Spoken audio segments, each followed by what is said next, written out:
oramos y damos gracias y ponemos este tiempo en tus manos. Amén. Pues muchas gracias a todos. Nuevamente, como bien te decía, siéntete muy bienvenido. Es tiempo de la clase. Y como bien tú sabes, todos los martes nos reunimos para aprender de Jesús en acción. El Evangelio de Marcos nos ha enseñado en estos ya 3 meses que llevamos con esta serie, en solo 4 capítulos que llevamos estudiados, a un Jesús en práctica. A un Jesús obrando, siendo radical, transformador, cambiando la vida no solo de 12, sino de toda una generación, anunciando el propósito de Dios, la salvación para la humanidad. Hoy no será la excepción. Estamos aprendiendo de Jesús en acción, pero previo a eso, quiero recordarte algo. Hicimos el compromiso de aprender de Marcos 4, 14 al 20, la parábola del sembrador, específicamente la explicación. Recuerda que este era un tema para tu tiempo de charla, tu tiempo de discipulado, tu tiempo de equipo o algún tiempo que tuvieras con algún hermano. Importante comprender por qué Jesús explicó esta parábola. ¿Qué quería decirnos respecto al mensaje que se siembra en semilla, la semilla que se siembra en terreno firme, en terreno rocoso, en terreno en espinas o en terreno fructífero? Importante, si no lo has hecho, podamos hacerlo para estar en todos en sintonía. Y bueno, también vimos Marcos 4 del 35 al 41. No tuvimos reunión hace 8 días el día martes, pero el miércoles tuvimos la oportunidad de aprender de esta serie. Nos dimos un viaje por toda la región y esa fue la prédica que Dios me permitió poder compartir respecto a Marcos 4, 35 al 41. Espero que también estés en sintonía. Si no, en el canal de YouTube puedes ver la clase que va a estar aquí como una laguna en nuestra serie universitaria. Bueno, quiero hacer una recapitulación y encontré esta imagen. Es una pintura. A Jesús dormido y todos sus discípulos ahogándose, casi muriéndose, tirándose de la barca, desesperados y estresados porque el maestro, ¿qué crees? Se durmió. Pues este fragmento de Marcos nos muestra a un Jesús confiado, plenamente convencido de la presencia en la cual andaba. De hecho, ese fue el nombre de la clase. Hemos sido equipados de la presencia de Dios. Alguien que tiene y que confía plenamente, que cuenta con la presencia de Dios, vive de manera diferente. No se deja llevar por las circunstancias. Vive confiado, vive seguro, vive tranquilo, pues Dios está a su lado. Y eso fue lo que Jesús hizo. Se levantó y reprendió a la tormenta y le dio una gran lección a sus discípulos. Por más de que estuvieran desesperados y estresados porque los muchachos se iban a ahogar, buenos pescadores tenían la compañía del Señor Todopoderoso, aquel que es posible de hacer hasta lo imposible. Espero te anime esto. Si no has escuchado esa clase, por favor, ahí tienes otra tarea. Continuamos hoy con nuestra serie de clases Jesús en Acción. Y este fragmento de esta serie se llama Equipados. Cada uno de nosotros hemos sido equipados con algo en nuestra vida cristiana, en nuestra vida como discípulos. El día de hoy aprenderemos que hemos sido equipados de identidad y testimonio. Cada uno de nosotros damos un testimonio a través de nuestro ejemplo, pero también cada uno de nosotros hemos recibido un nombre, hemos recibido un ser, un puesto, un título. No es el de líder, no es el de líder de equipo, discipulador, joven, universitario, incluso el discípulo. Discípulo nosotros nos llamamos discípulos porque seguimos al gran maestro. Pero ¿sabes que el título que tú recibiste al creer en Jesús y en sus promesas es el de Hijo de Dios? Ese sí lo recibiste. Tienes la identidad de un hijo de Dios. Y esta noche se reúnen los hijos de Dios para aprender de su palabra. Vamos a Marcos 5, versículo 1, donde estará nuestro estudio del día de hoy. Cruzaron al lago, ya bien sabes, con el contexto que fue donde Jesús se durmió y después reprendió a la tormenta. Cruzaron al lago hasta llegar a la región de los Gerásenos, el pueblo de Gerasa. Jesús ya se había encontrado en Galilea, en Capernaum, y había hecho muchos milagros y sanaciones, anunciado la buena nueva de la salvación para el pueblo extraviado. Su recorrido había ya sido mucho. Jesús ya había escogido a sus 12 discípulos, ya había sanado a la suegra de Pedro, ya había predicado con parábolas, la parábola del sembrador de la semilla de mostaza, ya había anunciado respecto a la fe. Quien cree en él vivirá, pues no será defraudado. Jesús, después de haber sanado y hecho todo esto en su ministerio, dice que cruzan el lago, donde, como bien te comento, dio una gran lección a sus discípulos. Y nos sitúa el Evangelio a el viaje. Cruzan el lago y llega a Gerasa. Dice así: tan pronto como desembarcó, dice las Escrituras, desembarcó Jesús, un hombre poseído por un espíritu maligno le salió al encuentro de entre los sepulcros. Sí, el momento en el cual nos cita nuestro estudio del día de hoy es que Jesús cruza el lago y tal cual, tan pronto se bajó de la balsa, dice que salió a su encuentro un hombre endemoniado, poseído por un espíritu maligno, y que como una connotación, salió de entre los sepulcros, con la palabra en el lenguaje original, medmeion, que significa sepulcro, es decir, lugar de entierro. Ah, caray, sí, según nuestra cultura, para entenderlo más, salió a ese encuentro un hombre que vivía en el cementerio, en el panteón. ¿Alguna vez has ido a algún panteón? Solamente por cotorreo. Yo de niño, no de niño, de chavo cometí esa locura. Tuve un trasfondo bastante loco, y no tampoco se quiera presumir o alardear de eso, pero sí fui de aquellos curiosos que iban al cementerio de noche con los amigos. Y esto era solo por puro morbo, puro ser latoso, para descubrir o sentir o vivir cosas paranormales. Bueno, no lo hagas, por favor. Y si lo hiciste, yo creo que estarás de acuerdo conmigo que ese ambiente, el ambiente de ese lugar, no solo es sepulcral, como lo dice la palabra, es tenebroso, genera miedo. Es un lugar donde hay puras tumbas, donde la gente ha ido a descansar después de la muerte. No es un lugar donde vayas a hacer un picnic, espero que no lo hagas, donde vas a ir pues a disfrutar la tarde, a ver la lluvia. No es un lugar, no es un lugar así. Dice que un hombre que habitaba en ese lugar salió a su encuentro y nos sitúa con este momento. Este hombre vivía en los sepulcros, como ya te dije, y ya nadie podía sujetarlo, ni siquiera con cadenas. Es decir, que ya era un hombre que por bastante tiempo vivía como un endemoniado, como una persona que ni siquiera podía ser controlado, ni siquiera con cadenas podía ser sujetado. Estaba loco. Vivía en el panteón y estaba loco. Era difícil controlarlo. Mira qué descripción de este hombre, ¿eh? Muchas veces lo habían atado con cadenas y grilletes, pero él, dice, los destrozaba y nadie tenía fuerzas para dominarlo. Noche y día andaban por los sepulcros y por las colinas gritando y golpeándose con las piedras. ¿De qué nos está hablando la Escritura? Del encuentro de Jesús con un hombre que desde hace mucho tiempo estaba poseído, que al ver a Jesús bajar de la barca, corrió a su encuentro. Dice que vivía en el panteón desde hace mucho tiempo y aunque ya habían intentado amarrarlo con cadenas o grilletes, él destrozaba esas cadenas y que noche y día andaba caminando entre el panteón o las colinas gritando y golpeándose con una piedra. ¿Cómo ves, hermano y amigo que escuchas esto? Historia peculiar, ¿no? ¿Qué tendría que haber pasado en la vida de este hombre como para llegar a ese punto? Yo creo que aquí ninguno podría compararse con este hombre. Si lo tomáramos como una analogía de aprendizaje, yo creo que ninguno de nosotros ha sido poseído o que viva en el panteón o que se golpee a sí mismo o que incluso por más de que lo amarren sea incontrolable. Creo que ninguno de nosotros tendría tal reputación, espero. Y si no, no te preocupes, Dios es bueno. Pero hasta donde sé, ninguno de nosotros tenemos un currículum, un testimonio así, pues estamos hablando de un hombre que salió a su encuentro con todo este currículum. Continúa la Escritura diciendo esto. Cuando vio a Jesús desde lejos, corrió y fíjate lo que hizo. Se postró delante de él. Sí, ese hombre loco con cadenas se arrodilló delante de Jesús. Y dijo, ¿por qué te entrometes, Jesús, Hijo del Dios Altísimo? Gritó con fuerza. Te ruego por Dios que no me atormentes. Y hay una connotación en el Evangelio de Marcos. Es que Jesús le había dicho, sal de este hombre, espíritu maligno. Hablamos del encuentro de un hombre con una reputación bastante peculiar. Y de Jesús, quien llega al otro lado del lago y que se encuentra. Dice que este hombre, tan solo de verlo, corrió y se postró delante de él, suplicando con gritos, ¿por qué te metes conmigo? Jesús, Hijo del Dios Altísimo.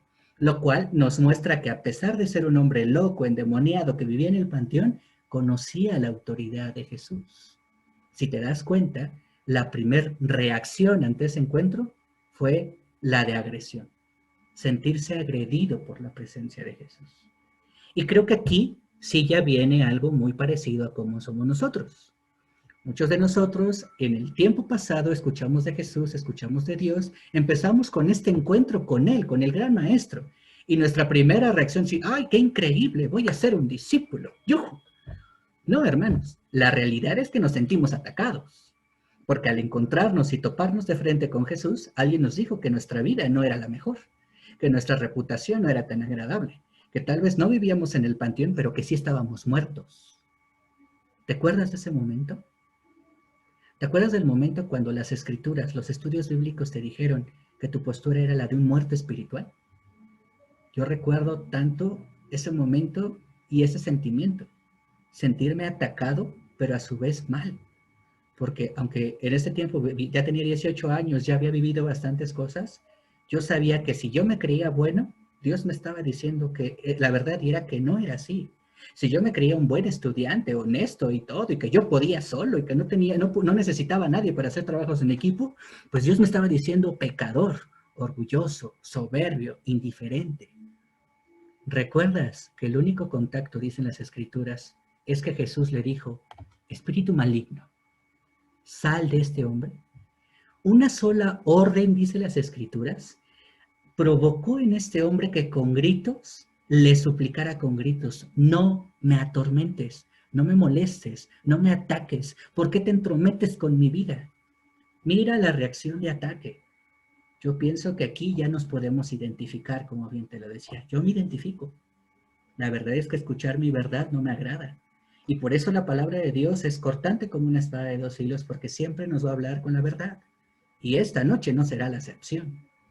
El ejemplo de Jesús, recuerda, él estaba acompañado de sus discípulos, era la muestra de cómo confrontar la verdad, cómo construir un testimonio real, no lo que tú imaginas, sino lo real. Espíritu maligno, te ordeno que salgas de este hombre. Y continúa diciendo así, en esta interacción y en esta plática, dice, ¿cómo te llamas? Le preguntó Jesús. Me llamo Legión, respondió, porque somos muchos. Y con insistencia le suplicaba a Jesús que no lo expulsara de aquella región, lo cual es también peculiar porque nos da a entender que este hombre no solo reconocía quién era, sino que ya estaba tan apegado del lugar en el cual habitaba, que definitivamente cuando le pedía a Jesús, no te metas conmigo, también le dijo, no quiero que me saques de aquí, este es mi lugar cómodo, este es el lugar donde yo vivo. Ya me resigné, ya me identifiqué con vivir en el panteón, por favor no te metas conmigo, no me molestes, yo estoy bien. Llegó una pregunta interesante que pienso esta noche Dios nos está haciendo. Hermano, tú que estás del otro lado de la pantalla, ¿cómo te llamas? ¿Cuál es realmente tu nombre? ¿Lo has olvidado? Te decía a un principio de esta clase que el título real que todos tenemos es el de Hijo de Dios. Pero la realidad es que antes de esto, aunque tuviéramos nombre y apellido, reconocimos que nuestro nombre era de pecador, de necesitado, de perdido, de extraviado, de un anticristo, de un enemigo. Eso éramos muchos de nosotros. Esa conciencia que nos muestra este hombre y esta gran enseñanza, pienso que es necesaria en nuestra vida cristiana, hermano. No olvidar quiénes somos. Pero mira qué es lo que pasa con esta escritura. La respuesta ante la pregunta ¿cómo te llamas? Fue esta. Me llamo Legión, uno de los demonios citados en la Biblia. Legión significa regimiento de soldados, una multitud, es decir, muchos. Sí, este hombre tenía como nombre muchas identidades. No solo era un demonio, eran muchos demonios en ese hombre. Legión peculiarmente es un demonio, como bien te cito, que la Biblia narra como ese cúmulo, esa multitud de demonios, de enemigos que cargan al hombre, que lo poseen. No te quiero decir y hablar de exorcismos y de demonios, pero si la Biblia lo cita, la Biblia nos trae una gran enseñanza. Y la enseñanza es que muchas veces nosotros también cargamos con muchos demonios. Y también nos ponemos muchos nombres.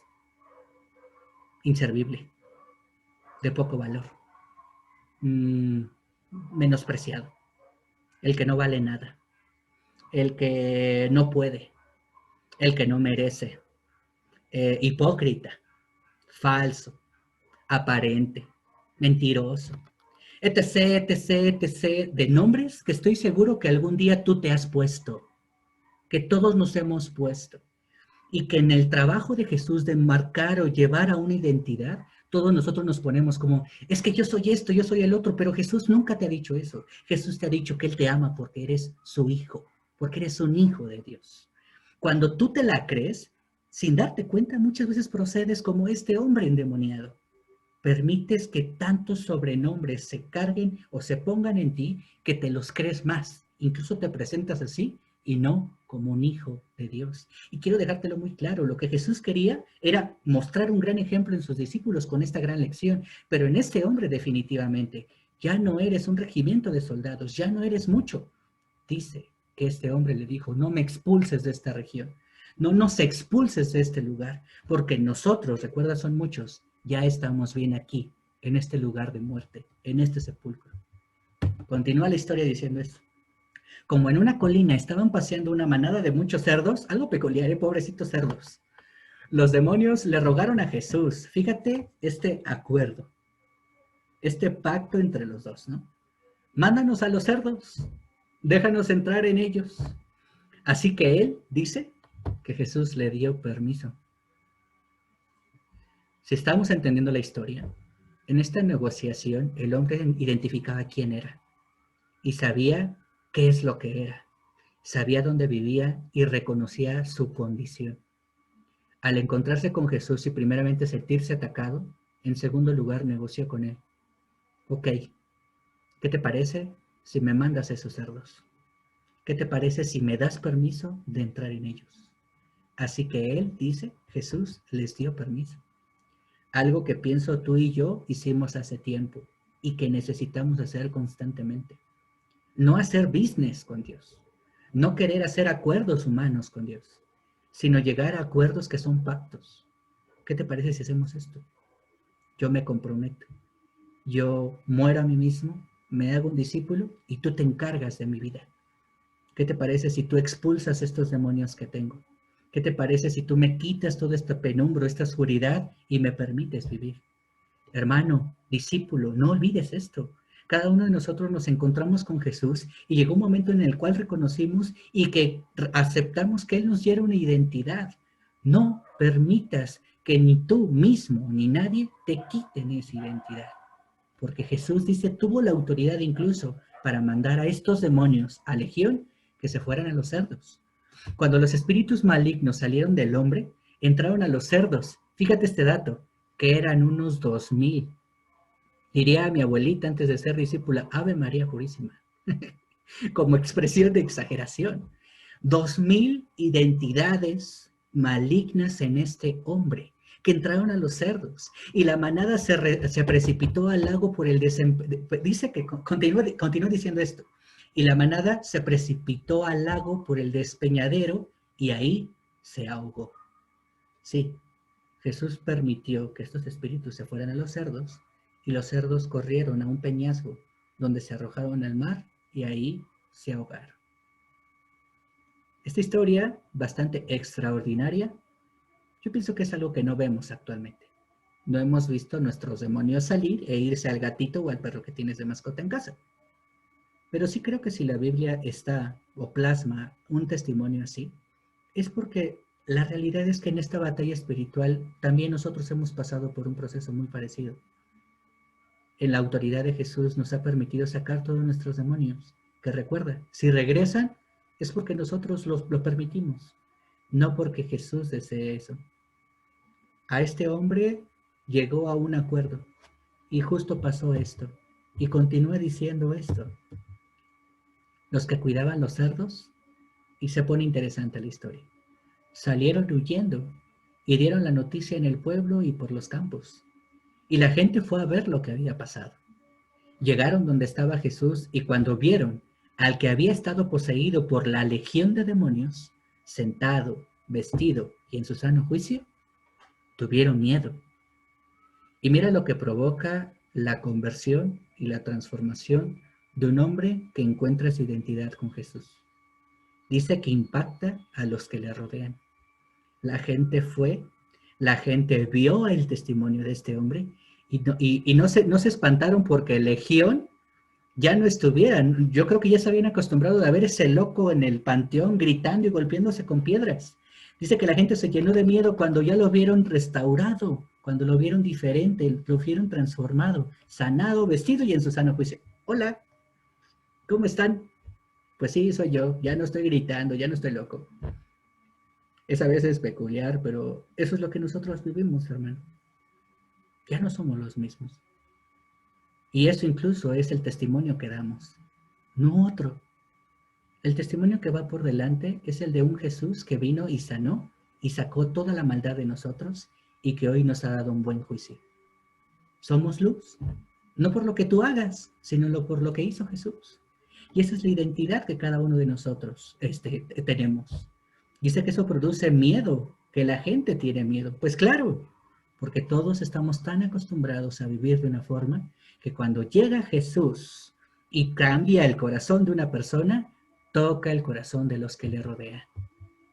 La historia va terminando con esto.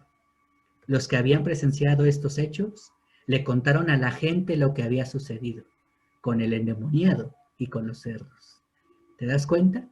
No necesitamos decir, hermanos, vayan y inviten a los de su escuela para conocer de Jesús. No necesitas decir, inviten a su mamá, a su papá para que vengan a la iglesia. Dice que cuando una conversión poderosa se vive, trae un resultado. La gente se admira al escuchar la gran historia que lleva tu nombre. Sí, esto lo hubiera hecho si estuviéramos presencial. Pero voltea a ver a los que están a tu alrededor, tal vez a todos esos cuadritos en Zoom. Cada una de esas personas es un milagro de Jesús. Es el poder de Dios actual. Es toda una historia de endemoniados, perdón por la palabra, es que eso es lo que estamos estudiando, de personas que antes vivían en sepulcro, pero que hoy dan un testimonio de lo que Jesús puede hacer. Hermano, no te pongas otro testimonio que Dios no te ha dado.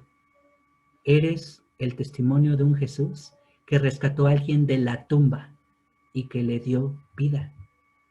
Entonces la gente comenzó a suplicarle, fíjate, a Jesús que se fuera de la región. No te queremos aquí. El lugar de Gerasa definitivamente estaba tan acostumbrado a un ambiente así que el rechazo llegó primero. Claro que no lo queremos aquí, Jesús, bye. Aquí no te queremos. Pues mira lo que dice. Mientras subía Jesús a la barca, el que había estado endemoniado le rogaba que le permitiera acompañarlo. La gratitud estuvo por delante. Pero Jesús no se lo permitió, sino que le dijo, vete a tu casa, a los de tu familia, y diles todo lo que el Señor ha hecho por ti y cómo te ha tenido compasión. La palabra compasión en el vocablo original es el deseo de ayudar, el deseo de corazón por ayudar. Esa es la compasión, sentir un deseo extremo por querer ayudar a una persona. Pues Dios ayudó a ese hombre con un propósito. No se lo llevó como un apóstol. Ya Jesús tenía a sus 12 apóstoles con él en la barca. Bueno, pues aunque su encomienda no era llevarlo como un apóstol, sí tenía un propósito. Aquí en tu casa. Ve con los de tu familia, con los que te rodean, y diles todo lo que el Señor ha hecho por ti y cómo Dios te ha ayudado. Mira el gran impacto de este testimonio, de este ejemplo, de esta identidad. Tenía un propósito muy grande para él. Así que el hombre se fue y se puso a proclamar en Decápolis, que era un pueblo muy cercano de Gerasa, lo mucho que Jesús había hecho por él. Y toda la gente se quedó asombrada. Si Jesús tenía un propósito de anunciar la buena nueva y cambiar toda una generación, mira lo que hace incluso hoy en día. ¿Sabes por qué tú eres un discípulo? No lo olvides. Las Escrituras dicen que para darle un sentido a tu vida, un propósito. Tu ejemplo puede cambiar y tocar el corazón de muchos porque es Jesús quien te transformó. La gente puede admirarse de ver una generación de jóvenes y universitarios que viven diferente en su universidad, en su casa y donde quiera que se mueven. Por eso el llamado a ser luz, desde tus redes sociales, desde tu casa, desde tu cuarto con tu hermano. No tienes que decirle a tu familia, ven a la iglesia, escucha la clase. ¿Qué te parece si tú lo haces? Con que tú lo hagas, la gente va a ver tu testimonio. No olvides la identidad que Dios le da a aquel hombre con el cual se encuentra. Y también nos lo ha dado a nosotros. Hermano, deseo de todo corazón que esta clase nos haya ayudado a encontrar esa identidad, ese testimonio, pues estamos aprendiendo de cómo hemos sido equipados de identidad y testimonio. A nuestro Dios sea la gloria, y esa fue la clase del día de hoy.